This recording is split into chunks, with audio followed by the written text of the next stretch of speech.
Donald Trump has reportedly received the news he feared most regarding the alleged cover-up of the Epstein files. This controversy, combined with the current struggles of the American economy, is said to be weighing heavily on his poll numbers, which have now fallen to new lows.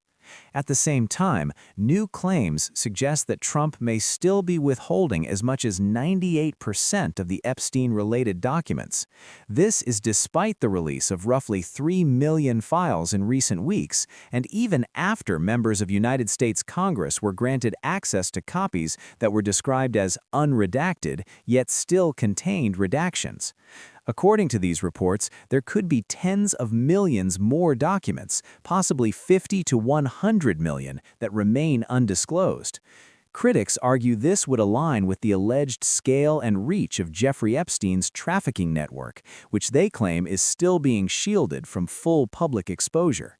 These developments were highlighted in a recent report by Channel 4 News, shedding further light on the ongoing controversy. A new investigation examining emails sent between federal investigators and prosecutors has raised fresh doubts over the Department of Justice's claim that it released a full cache of Epstein files, suggesting the material made public amounts to just 2% of the data gathered by agents.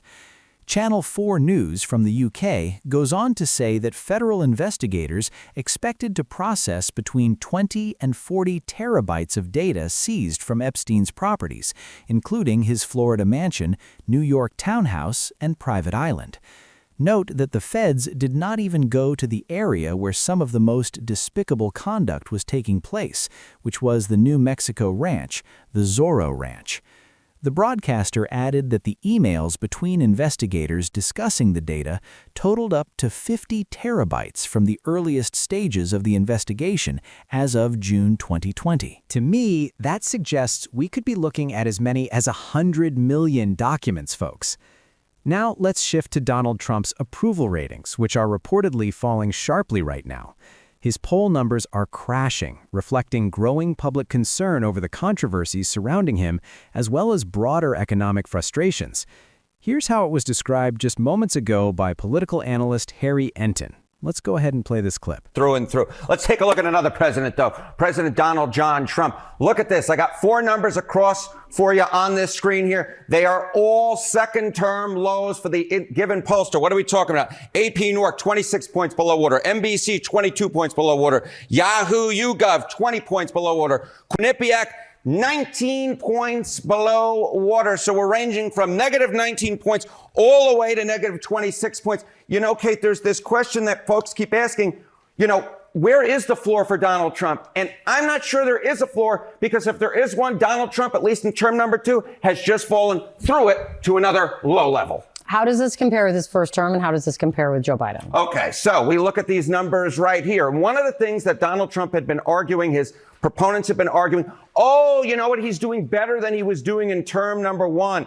No longer is that the case. What are we talking about here? Okay, net approval rating at this point in the term. Look at this. 22 points below water on average when you average all the pollsters from the last slide. That is actually lower. That is lower than he was at this point in term number 1, when he was 17 points below water. So he's doing 5 points worse, and he's doing way worse than Joe Biden was doing at this point in his term number 1, when he was 13 points below water. So the bottom line is this. Donald Trump is setting new records for himself in term number 2, setting new records for himself compared to where he was at this point in term number 1, and he's doing worse than Joe Biden, which is, of course, the comparison that Donald Trump does not want to be, because we all know what happened to Joe Biden. His party lost the House in term number 1, that midterm elections, and of course, Joe Biden was not reelected to another term. At this point, the numbers are no bueno for the president of the United States. What's driving this that you're seeing right now? Okay, Kate. You know what? This is the segment. We have done it over and over and over again because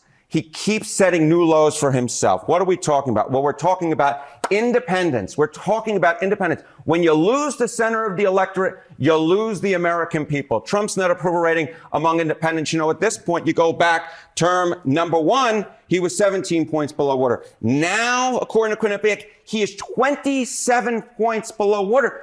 I don't understand how this works out well for the president of the United States. When you are 27 points below water, underwater, with the center of the electorate, with independents, You lose, your party loses. I've made the comparisons before, oh, he's more underwater than Greg Louganis. I've made the comparisons with all those different divers. And the bottom line is this: you can continue to make those, but over time, when you keep making those same comparisons, they run a little bit old. But at this point, I don't really know who to even compare Donald Trump to, because he's just so low, and he's so low with the center of the electorate. Can only be compared to himself. That's correct. Harry, thank you so much. So what is Donald Trump doing today as President's Day as the pressure mounts? Well, according to reports, he's sending out emails like this, attempting to rally supporters and, critics say, raise money off the moment. This is Dr. Donald J. Trump.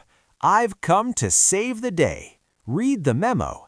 You might have noticed your Trump-sustaining membership is on life support. Please renew ASAP before it's too late. Even CPR won't bring it back. Many of the people he targets with these messages are older Americans.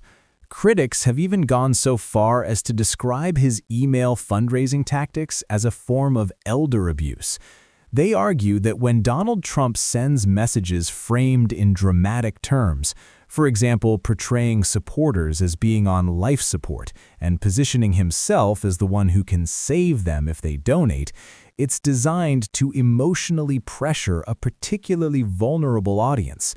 According to these critics, that targeted approach is a key part of what they view as a broader fundraising scheme. A lot of the people who he tries to trick are elderly people.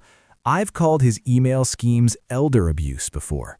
So when he's saying you're on life support and Dr. Donald J. Trump is saying you need to give me money, that's also the targeted audience as part of his scam as well. Also, just in this morning, as Josh Gerstein reports, Judge Cynthia Ruffey, George W. Bush appointee, cites Orwell's 1984 as she orders the Trump administration to restore slavery-focused panels at the site of Washington's Philly House. The feds are wiping away the history of the greatest founding fathers' management. So here's what Judge Rofe says. Again, George W. Bush appointee. She starts with a George Orwell quote. All history was a palimpsest, scraped clean and reinscribed exactly as often as was necessary. In no case would it have been possible, once the deed was done, to prove that any falsification had taken place. George Orwell, 1984. As if the Ministry of Truth in George Orwell's 1984 now existed, with its motto, "Ignorance is strength." This court is now asked to determine whether the federal government under Donald Trump has the power it claims to dissemble and disassemble historical truths when it has some domain over historical facts. It does not. And in a separate development, the courts have ruled against the Trump administration. Meanwhile, Donald Trump has been posting a series of heated messages this morning, reacting to renewed scrutiny surrounding the Epstein files, particularly after claims surfaced that as many as 100 million related documents may still remain unreleased. Here's a look at what Trump is posting.